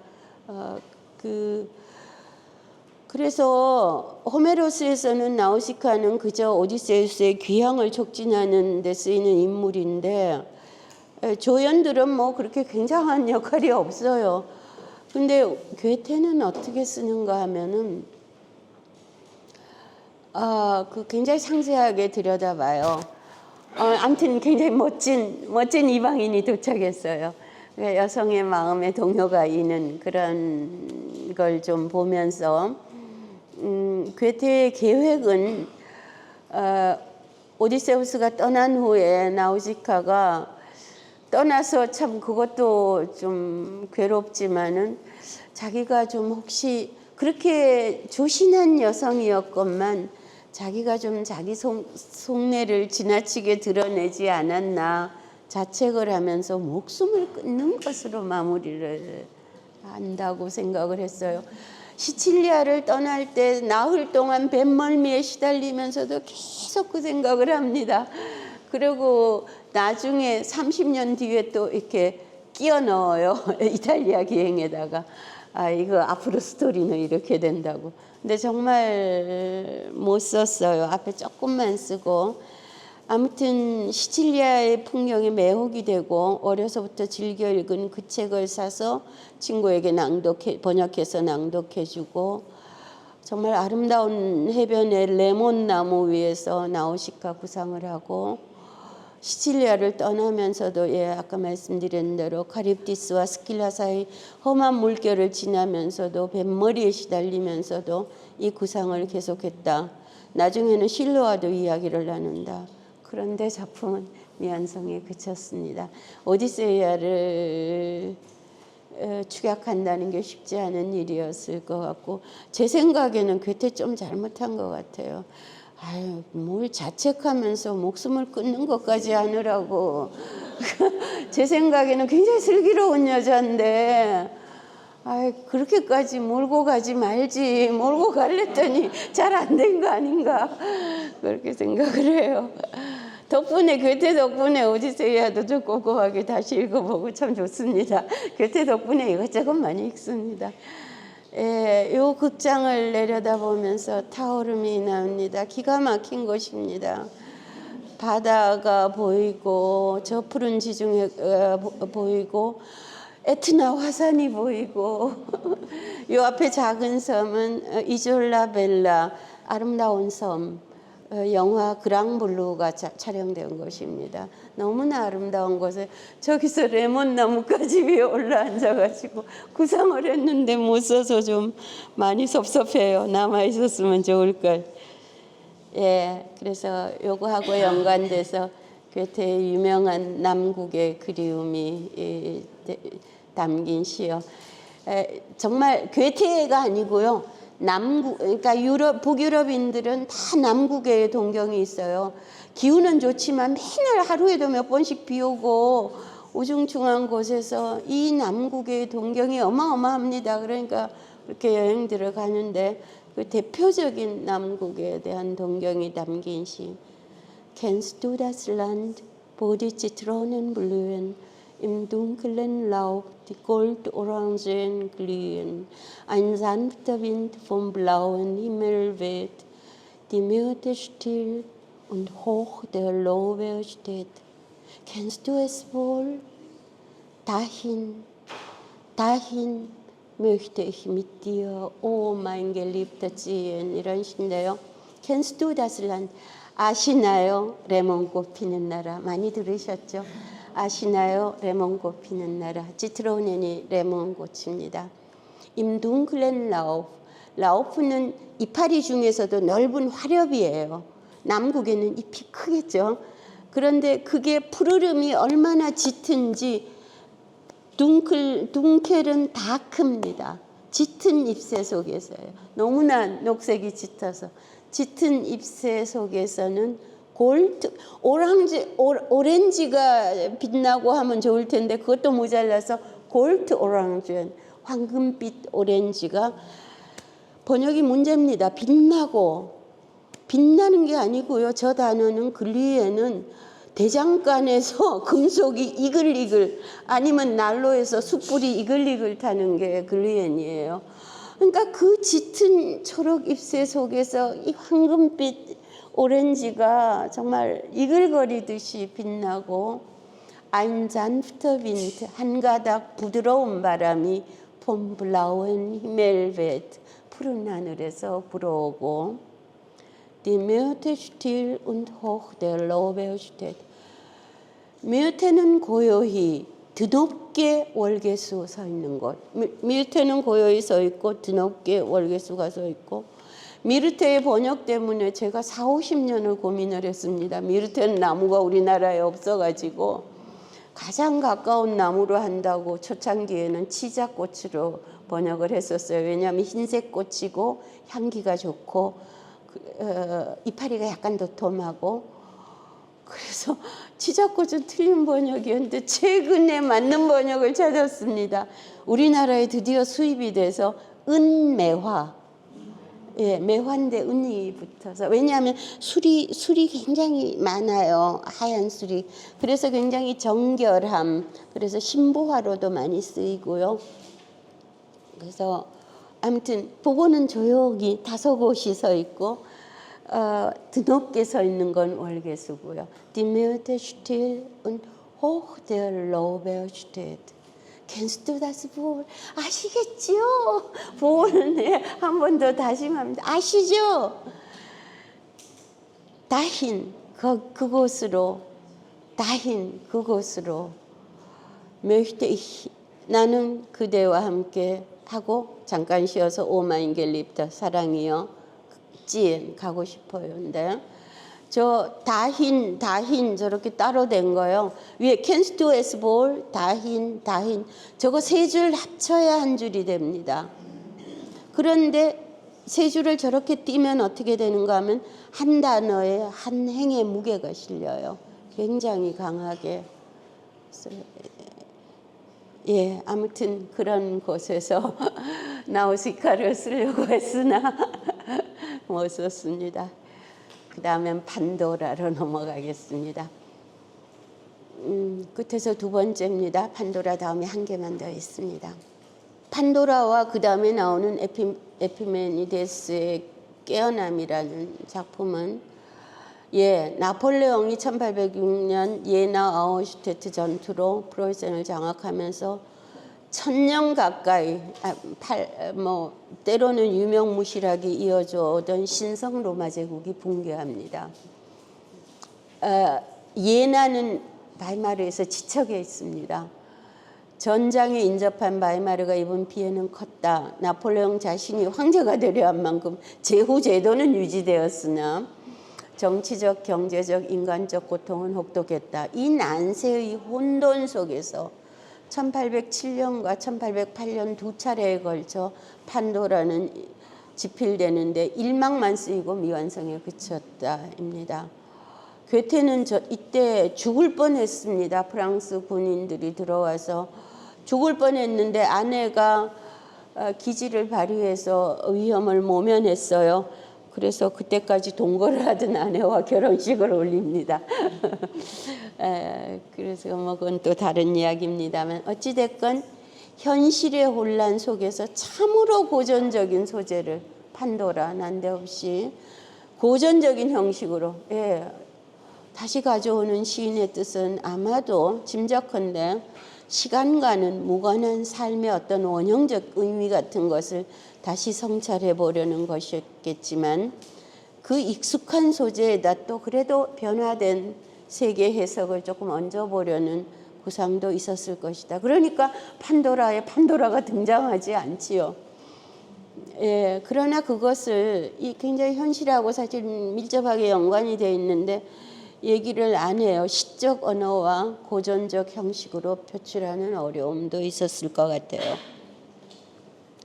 어떤 이야기인가 하면 세 번째로 얘기하지만 제목이 판도라인데 판도라 등장하지 않아요. 판도라가 떠나고 남은 사람들의 이야기를 매우 고전적인 형식에 담았다. 판도라는 에피메테우스의 아내입니다. 아내를 잃은 에피메테우스와 그의 형 프로메테우스가 등장하고 그 자녀들이 등장하는데 청년이 되기는 했지만 아직 자신의 희로애락의 감정이 무엇인지 좀 불분명한 어린 백성들이에요. 자녀들은. 아버지에 대한 존경심은 있으나 아버지 말씀은 잘 들어요.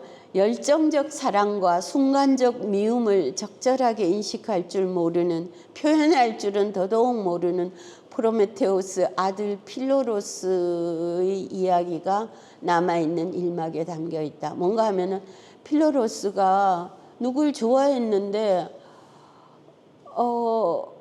이 사람이 이 여자가 다른 사람이 이 여자를 찾아오는 것 같으니까 눈에 불이 뒤집혀가지고 쫓아와가지고 여자한테 막 상처를 내고 그래서 아버지가 막 화를 내면서 물에 빠져 죽으라 뭐 이런 식으로 얘기를 그런 처형 방법도 있긴 했지만 화가 나면 또 그렇게 얘기할 수도 있는데 정말로 바다로 뛰어들어가지고 그런 얘기가 일막의 사건이에요. 판도라는 그 떠나버린 아내가 문제가 된다는 거는 작품 전반에 두드러지는 것은 뭔가를 잃고 없이 지내는 고통스러운 느낌이요. 에피메테우스가 얼마나 괴롭겠어요. 판도라가 떠나버렸으니까. 그런 감정이 표출되고 작품의 중심은 판도라가 아니라 판도라의 돌아옴이에요. 올까 하는 이런 기대로 작품이 가득 찼어요. 그래서 인물을 신화에서 취하긴 했으나 많은 변형을 가했는데요. 그 변형들이 아주 재밌어요. 신화 속 판도라는 모든 선물, 재능을 받은 여인이지만 괴테에게서는 모든 것을 주는 여인이죠. 뭐가 많이 받았으니까 모든 걸 주는 여인의 무게가 실려 있어요. 그 다음에 판도라의 상자에서 나온 것은 재앙이잖아요. 마지막에 재앙이 나오는데 재앙이 아니라 괴테는 그것을 공중의 상, 허상이라고 얘기를 해요. 그러니까 판도라의 상자에서 나온 재앙이 허상, 인간들이 허겁지겁 쫓아가는 뭐 그게 돈이건 뭐건 간에 허겁지겁 쫓아가는 허상으로 해석을 했고 그 다음에 판도라에게는 판도라가 떠나긴 떠났는데 두 딸이 있어. 딸이 있는데 한 딸은 데리고 가고 한 딸은 남겨놓고 갑니다. 그러니까 신화에는 그렇지 않은데 괴테가 두 딸을 줬어요. 하나는 이름이 희망이고 희망은 판도라가 데리고 가버려요. 그래서 가끔씩 보이지 않게 잡히지 않게 아버지한테 와서 살짝 속삭이는 정도고 가까이 데리고 있는 딸은 근심이에요. 에피멜레이아입니다. 그래서 이 두 인물은 괴테가 지어낸 인물이어서 굉장히 흥미롭고 그 다음에 또 프로메테우스와 에피메테우스로 대변되는 부모 세대와 신화에는 없는 그들 자식들 제가 눈이 가물가물했습니다. 자신이 아니고 자식들로 대변되는 젊은 세대 차이도 드러나고, 그다음에 다양한 기본적인 삶의 형식들이 대변돼요. 대장정이가 나오고 전사가 나오고 양치기가 나오고 어부가 나오고 이런 인물 군상들이 나오는데, 조금 공격적이고 폭력적이고 이런 군상도 있고, 조금 더 유순하고 이런 것도 있고요. 예, 아무튼 무엇보다 이 미완성 작품이 흥미로운 거는 떠나서 돌아오지 않는 판도라의 문제. 이게 괴테의 가장 큰 구상이죠. 어떻게 안 돌아오는 판도라를 그리 생각을 했는지. 예, 그래서 요거는 글씨가 작으니까 보시지 마시고 듣기만 하십시오. 너무 눈이 아픕니다. 여러 가지 해석이 가능합니다. 이거는 서구에서의 지금 아주 오래된, 첫 부분은 아주 오래된 서구에서의 그 관념 체계인데, 그러니까 나중에 생각하는 자 에피메테우스와 먼저 생각하는 자 프로메테우스가 이제 신화와 마찬가지로 대비가 되어 있는데요. 둘은 각기, 나중에 생각하는 사람은 성찰적인 삶입니다. 비타 콘템플라티바와 그다음에 행동하는 삶, 비타 악티바, 요 둘의 구현으로 생각을 해서 이 비타 콘템플라티바하고 비타 악티바의 뭐 대립과 조화와 이런 것들은 서양 철학에서 아주 한 근간을 이루는 그 대립이어서요. 최근에 이 근년에, 최근이 아니고 근년에 이 근간을 잘 설파한 사람은 아감벤입니다. 조지오 아감벤요. 그런데 괴테에게서 이 둘의 대립은 보다 구체적이고 현실적이에요. 프로메테우스를 따르는 이들, 즉 힘 있는 사람들이 판도라를 통해서 힘을 좀 잃고 행동을 좀 잃어요. 힘 있던 사람들이 포도주 짜는 이가 되고 물고기 잡는 이가 되고 양치기가 된다. 아름다움, 평온, 경건, 안식일 같은 것이 이들의 특징이다. 프로메테우스의 세계는 대장장이들, 전사들의 세계이다. 반면 에피메테우스의 세계는 양치기들의 세계며 예술이 시작되는 지점도 있다. 두 세계, 눈이 진짜 가물가물했군요. 두 세계의 대립적, 이거 참 큰일 났습니다. 두 세계의 대립적 삶의 형식들이 이루게 되는 것, 양극선, 폴라리테트. 그리고 그것에 닥치는 위험은 타소에서 이미 열정적인 시인 타소와 냉정한 현실의 인물 안토니오 사이에서도 드러난 바 있죠. 행동과 생각은 괴테의 주요한 테마의 하나이며, 독자는 이 두 영역을 제대로 합치기를 권유받는 느낌이다. 하루하루를 새롭게 생각하고 새롭게 감내하기를 바란다는 것이 은연중에 전해지는 과제인 것이다. 예, 그래서 결론적으로 다양한 인간 현존이 다양한 시 형식에 담겨 있어요. 시 형식도 행이 막 줄었다 늘었다 하고 또 들여쓰기도 막 갑자기 중간에서 시작되고 이래요. 그런 게 괜히 출판사에서 식자를 잘못해서 그런 게 아니고 운율이 달라져요.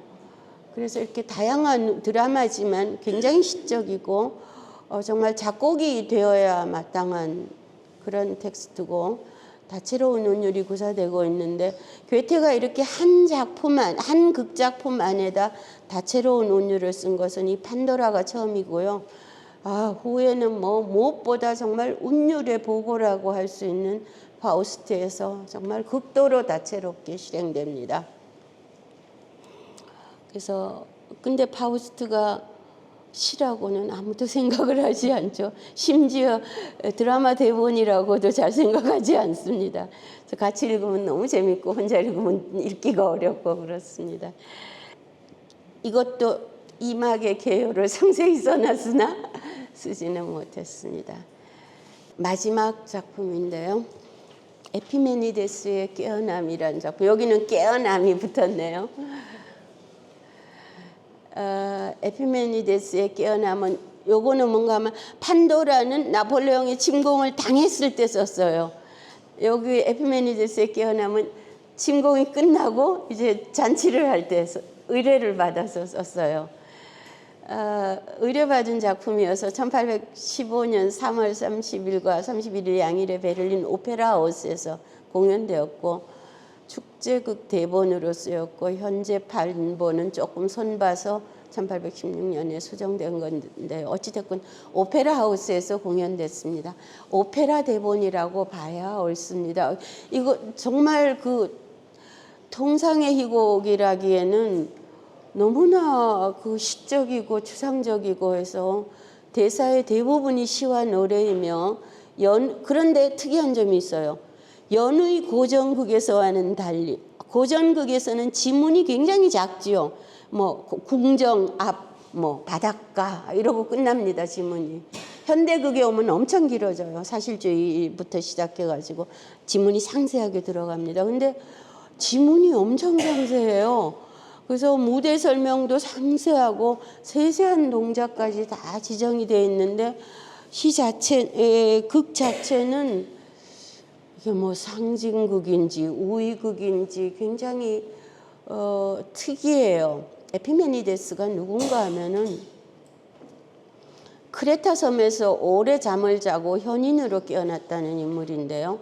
젊은 시절에 아버지 그 양떼를 돌보다가 목동인데 양떼가 사라져서 찾으러 다니다 어떤 동굴에 들어가게 되었는데 거기서 깊은 잠에 빠져서 57년을 누워 있다가 얼마나 잤는지 모르고 다시 깨어나 보니까 세상은 놀랍게 달라져 있었다.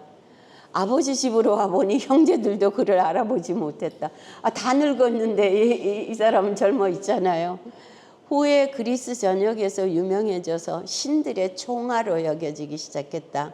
크레타에서 100년 이상 살고 신으로 추앙되었다. 그리스의 7 편자의 하나로 꼽히기도 한다. 잠에서 깨어남과 지혜로운 계한이라는 이 오래된 소재를 가져와서 당대의 새로운 세계사적 사건들을 배경으로 그걸 구성했는데 시작은 파괴적인 전쟁이 끝나고 폐허를 직면하는 시인의 소감을 담은 짧은 서시로 시작이 돼요. 그 전체는 매우 시적이에요. 근데 에피메니데스는 잠자는 사람이잖아요. 가장 어려운 상황, 전쟁 동안 그 전쟁은 그가 잠을 자고 있는 동안 그 작품 바깥에서 벌어진 거예요. 2막 중간까지 깨어나지도 않아요. 그냥 자요. 그리고 2막 후반부에야 이제 깨어나서 폐허를 직면하는데 그러면 현자라고 그러잖아요. 현자 에피메니데스 자신의 대사가 뭐 좀 이제 쫙쫙 나와야 되는데 대사가 얼마 안 돼요. 진짜 이상해요. 그런데 1막에서는 전쟁이 벌어지는데 전쟁을 어떻게 표현했는가 하면 온갖 악령들이 등장해서 전쟁의 문제들이 뭐 압제 악령도 있고 등등 하고 그다음에 깨어났으니까 이제는 좀 에피메니데스가 뭔가 말을 해야 되는데 또 여전히 그의 지혜는 주로 희망, 믿음 같은 인물입니다. 우위적인 인물을 통해서 의인화되어 간접적으로 표명되고 있다. 그러니까 전체가 약간 꿈 같기도 하고 작곡이 돼서 이렇게 좀 오페라로 노래로 불려야 마땅할 것 같아요. 그냥 대본만으로 읽는 거는 조금 재미가 없을 수도 있고 근데 이런 사람에 대한 관심이 굉장히 특이해서 사실 서동시집도 시편 끝부분에 어려운 세월을 잠자면서 넘기고 긴 세월 후에 깨어난 달라진 낯선 현실을 직면하지만 거기 적응해서 살지 않고 다시 잠자러 가는 그런 7편자의 7 잠자는 사람들의 이야기로 마무리가 돼요. 뭔지 좀 일단 우리는 그런 잠자는 현자 이야기가 현실에 없기도 하거니와 좀 이상한 느낌도 들고 그러는데 이건 저의 해석입니다. 저의 정말 너무나 소박한 해석이어서 글씨로 쓰기 참 민망했는데 매우 현실적인 계기에 쓰인 작품의 주인공이 더구나 현인이 좋은 말 좀 하지 않고 왜 이렇게 잠만 자는 것일까? 왜 이렇게 무력해 보이는 것일까?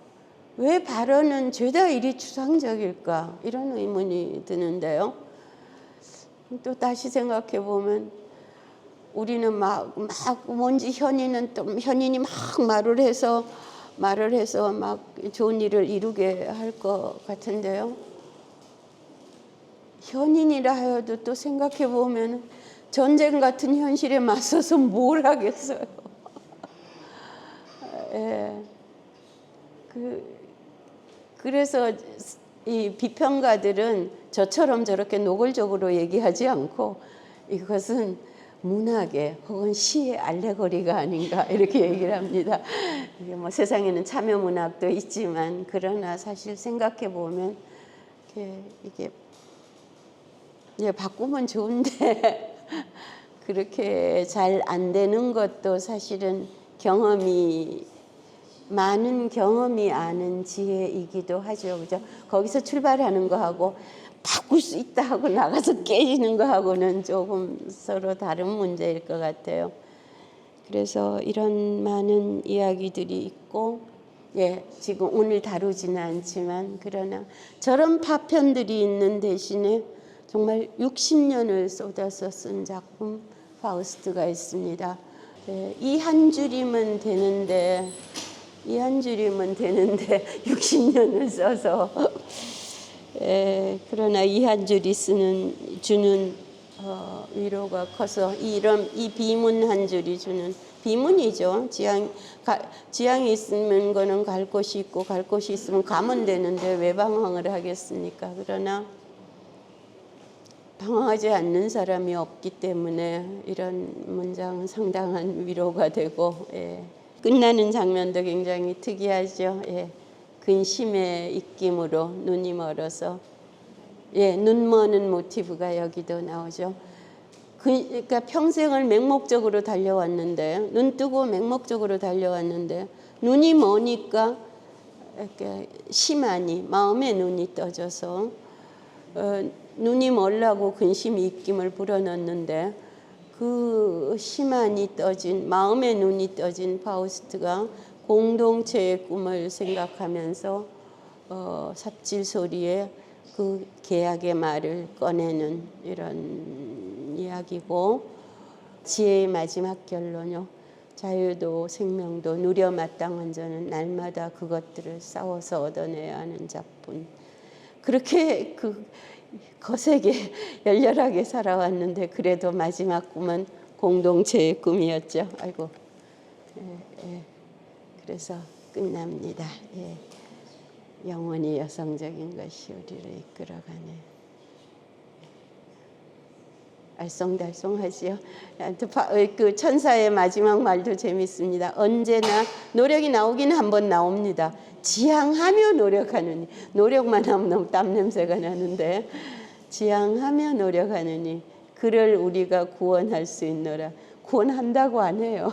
구원할 수 있노라. 이렇게 해서 끝을 이렇게 흐려놔서 많은 생각을 하게 만듭니다. 뭐 이거는 파우스트는 따로 이야기해야 될 바인데요. 얼마나 깊은 인상을 주었으면 말러는 이 부분을 25분 작곡했습니다. 엄청나죠. 음악에서 25분이라는 거는. 그런 것이 1분 요약 파우스트였습니다. 그래서 끝을 내겠습니다. 애쓰셨습니다.